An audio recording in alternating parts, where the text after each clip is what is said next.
हमारे साथ आस्था जैन भी जुड़ चुकी है, उनसे भी एक बार राय ले लेते हैं इस कंपनी पर। आस्था, थैंक यू सो मच इटीना स्वदेश को समय देने के लिए।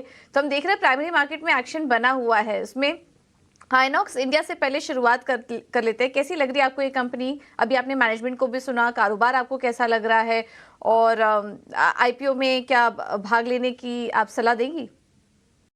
ओके, गुड मॉर्निंग पूजा जी। बिल्कुल, सब्सक्राइब की रेटिंग है हमारी इस आईपीओ पे आइनेक्स इंडिया की। अगर हम बात करें, देखिए ये largest manufacturer of cryogenic equipment है। इंडिया में इनकी डोमिनेंट पोजीशन है। और अगर देखा जाए तो दो प्लेयर्स ही ऐसे हैं इंडिया में, बीआरबी एशिया और एक क्रायोलैब करके। पार्डन में अगर मैंने उनका नाम थोड़ा सा गलत लिया हो तो, बट ये दो ही मैन्युफैक्चरर्स हैं जो इनको कॉम्पीट करते हैं। लेकिन इसका साइज उनसे तिगुना है, first of all. Secondly, order book बहुत स्ट्रॉन्ग है पूजा। ऑर्डर बुक की अगर हम बात करें तो काफी बढ़िया ऑर्डर बुक पोजीशन है। और जो हम इनके ग्रोथ देख रहे हैं, इन जो 3 वर्षों में जो ग्रोथ दिखाई है बहुत सॉलिड है। अगर स्पेशली मैं FY21 से 23 यानी कि ये 2 साल की अगर मैं सीएजीआर ग्रोथ देती हूँ, चाहे से मैं टॉप लाइन की बात करूँ, मैं ऑपरेटिंग प्रॉफिट की बात करूँ, मैं बॉटम लाइन की बात करूँ, सब में 20% के ऊपर की ग्रोथ कंटिन्यूसली दिखा रहे हैं। और आगे जाते हुए भी एक ग्रोथ मेंटेन करेंगे। इनफैक्ट इन्होंने तो इसरो के साथ भी यहाँ पे काम किया है कुछ एक प्रोडक्ट्स की अगर मैं बात करूं। ऑल्दो गवर्नमेंट से जो रेवेन्यू आता है वो काफी कम है, लेकिन मुझे ऐसा लगता है कि ये वेल प्लेस्ड कंपनी है। इसका कोई लिस्टेड स्पेस में कंपेटिटर नहीं है, तो वहां पे इसको फर्स्ट मूवर एडवांटेज का भी फायदा मिलेगा। देखिए रहा ये पी मल्टीपल पे रहा है 29 के पी मल्टीपल पे। अगर जो इन्होंने हाफ ईयरली रिजल्ट दिए हैं उनको मैं एनालाइज करके ईपीएस निकालती हूँ, तो ये 29 के पी मल्टीपल पे है। तो 29 से 30 का जो पी मल्टीपल है ये मुझे डिसेंट लगता है, क्योंकि देखिए इंडिया पे तो कोई लिस्टेड प्लेयर है नहीं। अगर मैं वर्ल्ड वाइड की बात करूं तो लिंडे पीएलसी करके इनके प्लेयर्स आते हैं, और 2-3 नाम और हैं। लेकिन वहां पे जो ग्रोथ के फिगर्स देखने को मिले हैं वो इस कंपनी के आउटस्टैंडिंग है। दूसरी तरफ मार्जिन भी जो है, मैं ग्लोबल प्लेयर से यहाँ पे कंपेयर करूँ तो ऑपरेटिंग प्रॉफिट मार्जिन जो 20% से ऊपर का है वो आउटस्टैंडिंग है, क्योंकि ग्लोबल जितने भी पेयर्स हैं उनके इतने स्ट्रॉन्ग नहीं है मार्जिन। तो ये कंपनी वेल प्लेस लगती है मुझे लगता है। सब्सक्राइब की रेटिंग तो हम लोग दे रहे हैं, और मुझे ऐसा लगता है कि इसमें लिस्टिंग गेन भी होंगे। और अगर ये लॉन्ग टर्म पोर्टफोलियो में रखा गया तो ये स्टॉक रिटर्न लेके जाएगा। तो दोनों ही तरह की जो कैटेगरीज के इन्वेस्टर्स हैं उनको लगाने की सलाह है। चाहे लिस्टिंग गेन के लिए लगाना पड़े तो भी लगाइए, और लॉन्ग टर्म की इच्छा से लगाते हैं तो भी लगाइए। ठीक है, तो आइनॉक्स इंडिया को सब्सक्राइब करने की सलाह यहाँ पर आस्था की तरफ से।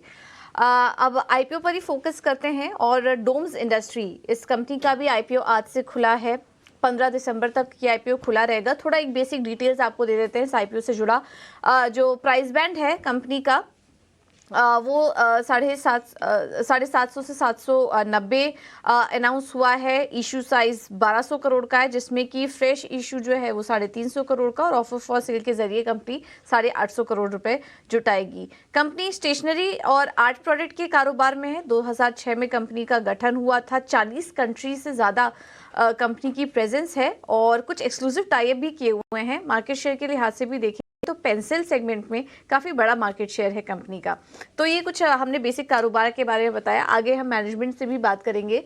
लेकिन आस्था, इस कंपनी को लेकर क्या व्यू बन रहा है? आपका कारोबार कैसा लग रहा है, और आईपीओ को लेकर क्या व्यू बन रहा है? देखिए बिल्कुल, लार्जेस्ट मैन्युफैक्चरर, जैसे डिजाइन की बात करें, मैन्युफैक्चरिंग की बात करें या सेलिंग की बात करें, तो जो भी स्टेशनरी प्रोडक्ट्स रहते हैं उसमें काफी बढ़िया इनकी पोजीशन है। सेकंड नंबर की पोजीशन है, और मार्केट शेयर भी 12% का है। तो बढ़िया है। अभी देखिए जो पॉलिस्टिक स्टेशनरी होती है, इसमें शार्पनर, रबर, इरेजर्स, पेंसिल्स ये सब आते हैं, तो ये डोमिनेंट पोजीशन इनका रेवेन्यू का कॉन्स्टिट्यूट करता है 45%। मुझे मैं आसपास जो देखती हूँ, क्योंकि जो 2 साल से लेके 10 साल तक के बच्चे हैं, वहां आप अगर देखेंगे तो डोम्स के ये जो oil pastel colours, colour pencils बहुत यूज करते हुए आपको नजर आएंगे। तो मुझे ऐसा लगता है कि बिल्कुल ये प्रोडक्ट की डिमांड भी काफी अच्छी और वाइडली यूज्ड है। अब इस तरह के प्रोडक्ट्स में एसकेयूज हम देखते हैं तो इनकी जो विड्थ है प्रोडक्ट की वो बहुत ज्यादा है। काफी अच्छी खासी विड्थ है, नंबर ऑफ प्रोडक्ट्स काफी हाई है, एसकेयूज काफी ज्यादा है। लेकिन इस इंडस्ट्री का एक ही पॉइंट रहता है कि जल्दी जल्दी चेंज होती है। पहले ऑयल पेस्टल कलर्स आते थे, अब दूसरे फॉर्म ऑफ कलर्स आने लगे, तो उसमें इनको शिफ्ट होना पड़ता है, चेंज करना पड़ता है। तो मुझे लगता है जिस तरह की फैसिलिटीज़ इनके पास हैं, ये बिल्कुल पूरी तरीके से प्रिपेयर हैं कि अगर ट्रेंड चेंज होता है तो नए इनोवेशन के साथ नए ट्रेंड में ये अपने प्रोडक्ट्स उतार सकें। तो मुझे कंपनी बढ़िया लगती है। यहाँ पे भी सलाह है कि लगाना चाहिए, सब्सक्राइब की रेटिंग है, लिस्टिंग गेन के लिए लगाना चाहिए और लॉन्ग टर्म में अगर देखा जाए तो भी अच्छा लगता है। अगर कंपनी यहाँ पे बढ़िया फाइनेंशियल रिजल्ट्स कंटिन्यूअसली अगर दिखाती गई, तो ये लॉन्ग टर्म में भी बढ़िया प्रदर्शन करता हुआ नज़र आएगा। तो सब्सक्राइब की रेटिंग मैं इस आईपीओ को भी दूँगी, लिस्टिंग गेन और लॉन्ग टर्म दोनों के पर्सपेक्टिव से लगाने की सलाह है।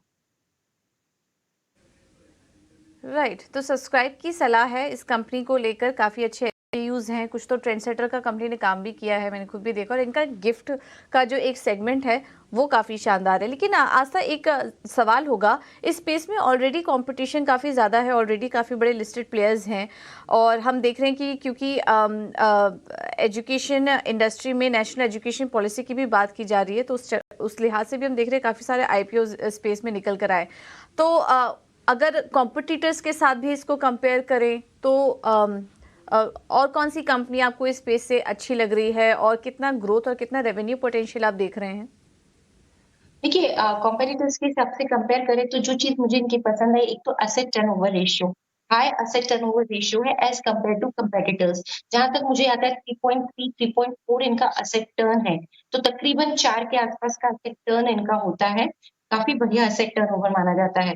दूसरी तरफ वर्किंग कैपिटल डेज़ जो है, number of working capital days वो भी काफ़ी कम है। जितने लोग उतना अच्छा है, इसका मतलब कंपनी फास्ट वर्किंग कैपिटल को यूटिलाइज़ कर रही है सेल्स और कैश जनरेट करने में। तो वो भी मतलब लोअर साइड पे है पीयर्स के हिसाब से। तो ये 2 पैरामीटर्स पे तो पीयर्स के हिसाब से बढ़िया है, ग्रोथ भी अच्छी है। अभी अगर हम देखें तो बिल्कुल रेवेन्यू पोटेंशियल कितना है, तो जैसा मैंने बताया कि फैसिलिटीज़ काफ़ी बढ़िया है और दूसरा जो इन्होंने फिला के साथ जो एक अरेंजमेंट किया है, उसकी वजह से इनका एक्सपोर्ट में भी काफ़ी दबदबा हो चुका है और काफ़ी ज़्यादा ये कंट्रीज़ को अलग-अलग कंट्रीज़ को एक्सपोर्ट कर रहे हैं। तो वहाँ पे जो फिला इंटरनेशनल के साथ इनका जो एग्रीमेंट हुआ है और इनके साथ जो उसका है अरेंजमेंट है, मुझे लगता है वो भी कंपनी को फ़ायदा पहुँचाता हुआ नज़र आ रहा है और एक्सपोर्ट में भी इनकी काफ़ी अच्छी पोज़ीशन है। So all and all definitely काफ़ी सारे यहाँ पे प्लेयर्स हैं। हमने अभी देखा प्लेयर राइटिंग ऑफ लेट ही अभी कुछ समय पहले ही लिस्टिंग हुई थी उस काउंटर पे भी। तो प्लेयर्स तो काफ़ी हैं। कैमलिन हम बोल सकते हैं कि इनका एक पेयर हो सकता है, बट अगेन कैमलिन के अगर पी मल्टीपल्स देखें तो उस हिसाब से ठीक लगता है ये। तो पेयर्स के मुकाबले मुझे लगता है कि कुछ एक रेशियोज़ काफ़ी अच्छे हैं उनके पेयर्स के कंपैरिज़न में और इसी वजह से मुझे ठीक लग रहा है। सब्सक्राइब की रेटिंग है, लेकिन देखिए टिकट साइज़ बड़ा है, 790 बोले तो बहुत बड़ा टिकट साइज़ हो जाता है। 800 के आसपास का एक तरह से हम मानते हैं। तो वो एक ज़रूर एक चीज़ रहती है जिस पे नज़र बनानी चाहिए, बट फिर भी मुझे लगता है कि लिस्टिंग गेन्स यहाँ पे होने की उम्मीद है, तो दोनों ही पर्सपेक्टिव से लगाने की सलाह है। बिल्कुल, आस्था, बहुत ही बेहतरीन तरीके से आपने बताया कंपनी के कारोबार को लेकर, इनके कॉम्पिटिटर्स को कंपेयर करके भी हमने समझने की कोशिश की और कुछ फाइनेंशियल्स के को अगर देखें तो कंपनी की सिचुएशन ज़्यादा बेहतर नज़र आ रही है कॉम्पिटिटर्स के मुकाबले। एक और आईपीओ की बात कर लेते हैं और वो है इंडिया शेल्टर का आईपीओ। अब हाउसिंग फाइनेंस स्पेस में एक और कंपनी लिस्टेड होने जा रही है। प्राइस बैंड इसका 469 493 है और आईपीओ आज से खुला है, 15 दिसंबर खुला रहेगा। करीब 1200 करोड़ का इश्यू साइज है इंडिया शेल्टर का। आस्था, एक और हाउसिंग फाइनेंस कंपनी, अगर इनके इमीडिएट कॉम्पिटिटर्स की बात करें तो Aavas finance, Aptus value, home first finance जैसे प्लेयर्स हैं जो कि ज़्यादा टाइम समय इन्हें भी नहीं हुआ है लिस्ट हुए। तो ऐसे में इंडिया शेल्टर का आईपीओ इस वक्त आपको कैसा नज़र आ रहा है? देखिए पूजा, आप भी क्योंकि फाइनेंस सेक्टर को ट्रैक करते हैं तो हम हमेशा एक चीज़ देखते हैं, हाउसिंग फाइनेंस कंपनी में कुछ बहुत बड़ा डिफरेंशिएशन का पॉइंट नहीं होता, क्योंकि आप बाकी भी अगर हाउसिंग फाइनेंस कंपनीज़ को कंपेयर करिए एक-दूसरे से, तो कुछ बहुत अलग नहीं होता, सभी एक तरह का काम कर रही हैं और उनके पास कोई बहुत बड़ा स्कोप भी नहीं होता कि कुछ अलग ही करके दिखाएँ या डिफरेंशिएट करके दिखाएँ। लेकिन एक ही चीज़ हम देखते हैं कि हाँ, मार्केट्स कौन-सा है जिसको कि वो टारगेट कर रहे हैं, आप एक वो ज़रूर एक पॉइंट पे उनको थोड़ा-सा हम कह सकते हैं कि सेग्रीगेट कर सकते हैं कि उनका टारगेट मार्केट क्या है। तो हाउसिंग फाइनेंस क्षेत्र की कंपनी है, रिटेल फोकस एनबीएफसी है, जो कि बिल्कुल हाउसिंग फाइनेंस के काम में आती है और specially first time loan takers को देती है और इनका जो बड़ा तबका है, जो इनके क्लाइंट्स का वो सेल्फ एम्प्लॉयड इंडिविजुअल्स हैं। तो बहुत कुछ अलग एक यूएसपी तो देखिए होती ही नहीं है, कोई भी एनबीएफसीज़ की हम बाकी कंपनीज़ की भी बात करें क्योंकि रेगुलेशंस इस तरह के हैं कि सभी कंपनी को मोर और लेस एक ही चाल में चलना पड़ता है। तो इनका टारगेट मार्केट मुझे अच्छा लगा। देखिए राजस्थान है और टियर 2, टियर 3 सिटीज़ है जो कि हाई ग्रोथ सिटीज़ मानी जा रही हैं, तो वो भी हैं। ग्रोथ के हिसाब से इन्होंने अपने पीयर्स से भी अच्छा आउट परफॉर्म किया। अगर मैं एयूएम ग्रोथ की बात करूँ तो बढ़िया ग्रोथ है एयूएम में। लेकिन देखिए बेस छोटा है क्योंकि ये आवास वगैरह की कंपैरिजन में इनका एयूएम इतना बड़ा नहीं है, तो छोटे बेस पे आप बढ़िया से ग्रो भी कर सकते हैं। तो ये कंपनी मुझे ठीक-ठाक लगती है क्योंकि प्राइस टू बुक मल्टीपल पे देखिए तो 2.4 times of price to book multiple पे ये आ रही है और ये भी मैं पोस्ट इश्यू जो बुक वैल्यू होगी क्योंकि इक्विटी आने के बाद डेफिनिटली फ्रेश इश्यू भी हो रहा है, तो नेटवर्थ बढ़ेगी और उससे बुक वैल्यू बढ़ेगी आफ्टर द आईपीओ। तो पोस्ट इश्यू इक्विटी पे तो ये 2.5 टाइम रही है, तो वो ठीक लगता है। अगर मैं प्री इश्यू इक्विटी की बात करूँ तो 3 के ऊपर का मल्टीपल है। तो मुझे ये ठीक-ठाक कंपनी लगती है क्योंकि इन तरह की कंपनीज़ में बहुत बड़ा स्कोप भी नहीं है कुछ अलग से यूएसपी क्रिएट करने का। तो एक ठीक-ठाक कंपनी लगती है। सब्सक्राइब की भी रेटिंग है यहाँ पे लगा सकते हैं। लिमिटेड लिस्टिंग गेन के लिए लगाइए क्योंकि मैंने अगेन बोला वैल्यूएशन पोस्ट इश्यू पे फिर भी 2.5 ठीक लगता है, प्री इश्यू पे तो 3 एकदम बराबर का लगता है। तो लिमिटेड लिस्टिंग गेन के लिए इसमें पैसा लगाया जा सकता है और लॉन्ग टर्म पर्सपेक्टिव पे भी लगाया जा सकता है। तो इस आईपीओ में भी लगाने की सलाह है लेकिन अब 3 आईपीओज़ हैं, तो मेरे हिसाब से पहले 2 आईपीओज़ ज़्यादा स्ट्रांगली पोज़िशन लगते हैं as compared to this IPO. मेरा अगला सवाल यही था,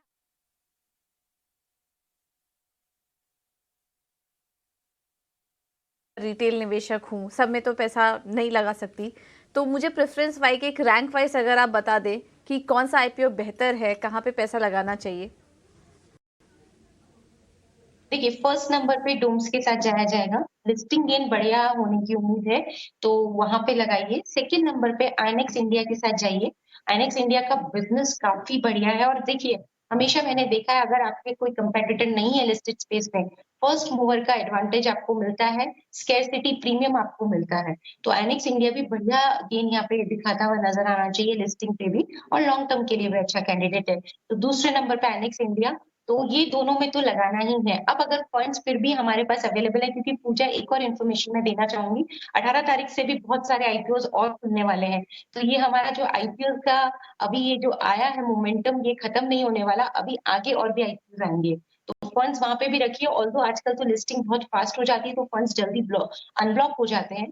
बट इन दोनों में लगाने के लिए तो बिल्कुल मैं सलाह दूँगी और फिर भी अगर फंड्स ज़्यादा हैं तो इंडिया शेल्टर में लेकिन बहुत बड़े लिस्टिंग गेन की उम्मीद ना करते हुए रीज़नेबल और डिसेंट लिस्टिंग गेन के हिसाब से तीसरे में लगाएँ। तो पहले नंबर पे डोम्स, दूसरे नंबर पे आईएनएक्स इंडिया, लेकिन आईएनएक्स इंडिया के लॉन्ग टर्म प्रोस्पेक्ट्स भी बहुत सॉलिड है, तो उसका भी ज़रूर ध्यान रखें और तीसरे नंबर पे इंडिया शेल्टर फाइनेंस के आईपीओ को यहाँ पे लगाने की सलाह है।